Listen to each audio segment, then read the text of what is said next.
బేసిక్గా మెన్లో ఎక్కువ మంది మగవాళ్ళందరూ రెగ్యులర్గా ఫేస్ చేసే ప్రాబ్లం చుండ్రు హెవీగా ఉంటుందండి.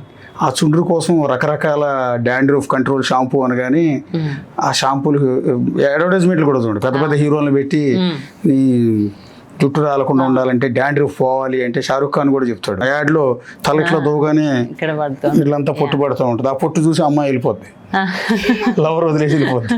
వీడు మళ్ళీ జుట్టు రాగానే అమ్మాయి వచ్చేస్తుంది. సో ఎందుకండి చుండ్రు అనేది?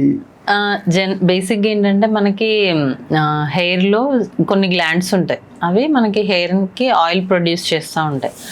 జనరల్గా ఆయిల్ ఎందుకు అంటే మనల్ని ఎక్స్టర్నల్ ఎన్విరాన్మెంట్ నుంచి ప్రొటెక్ట్ చేయడానికి.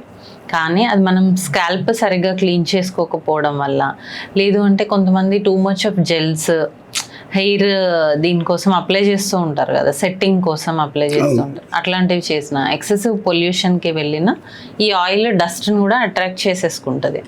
అదే డాండ్రఫ్, దాని మీద ఫంగస్ గ్రోత్ అవుతుంది. ఎక్కడైతే మాయిశ్చర్ ఉంటుందో, తేమ ఉన్న దగ్గర మనం వాల్స్కి కూడా చూస్తూ ఉంటాం కదా, ఫంగస్ వస్తుంది. అట్లా హెయిర్లో ఉన్న తేమకు కూడా ఫంగస్ అట్రాక్ట్ అవుతుంది. మనం ప్రాపర్గా క్లీన్ చేసుకోకపోతే అది అక్కడ ఈ డాండ్రఫ్ని బిల్డ్ చేస్తూ ఉంటుంది అన్నమాట.